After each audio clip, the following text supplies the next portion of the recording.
Hey guys, Coach Moore here with Atomic Athlete. I'm going to go over week 3 of Osiris. So this is our last initial progression of this program. So we started at 8 reps, then went to 9 reps, then we went to 10 reps. That's where we're going to be at this week. We are still doing our max reps for the last round of our primary and our accessory lifts. Understand that those max reps have 2 different purposes. So the max reps for our primary lifts, basically whatever our squat variation, whatever our press variation, basically for session 1 and 2 of each week, that's to make sure that we're loaded at the appropriate load. So when we go to max reps on those, on this final week, we're actually going to take them like pretty close to technique failure. So you can still have another rep in you, but if you got more than 2 or 3 reps, you're probably a little underloaded with that. But what we want to think about with that is when we're going for our primary session 1 or 2, when we go for max reps on those, it's only going to technique failure. So technique failure on a squat basically means my knees are diving or my butt's popping up or something like that. I'm not really going to muscular failure on that lift.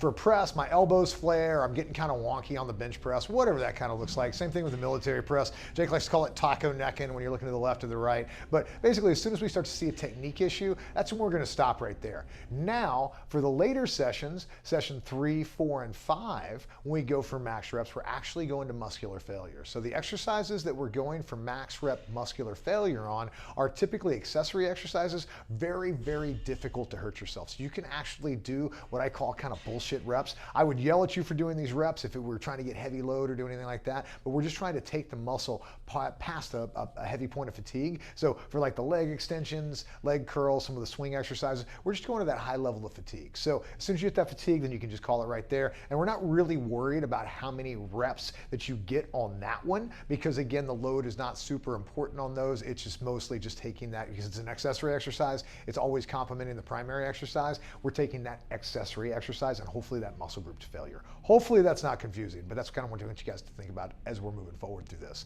But this will be a relatively challenging week. It's the highest volume we've pushed thus far. After we finish this week, we're going to start back over again. We're going to go back to 8s, and we're going to add an entire another round. So this is our last kind of build week. Then we're going to start back over again and add a whole nother round. So the volume will stay static for a little bit, and then we'll start to creep back up again.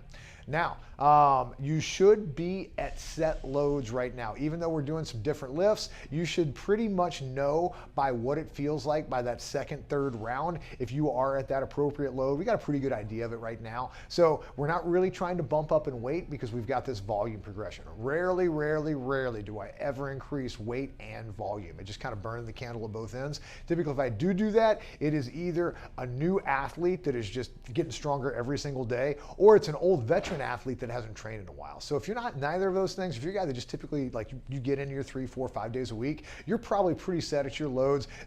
It's never a good idea for you to increase volume and intensity. So never reps and loading. So that's just kind of one of those things to kind of think about. Our work capacities this week, we've got the accessory one on Monday, or the session 1. That's just going to be a short, just kind of kick in the teeth smoker. And then your optional one is going to be on Thursday. So Thursday, you can do your single modes, and those single modes that I have prescribed in there for you, they're just non-impact, kind of stressful stuff. So your heart rate's going to be at like that 160, 170. So we're just trying to get the heart rate up for a little bit, not really do a whole lot of impact. That being said, if you just want to go run, man, go run. I'm not mad at you about that. Do what makes your heart happy. This shit shouldn't be punishing you all the time. So ultimately, what I want you to think about with session 4 is you should be leaving feeling better than when you came in.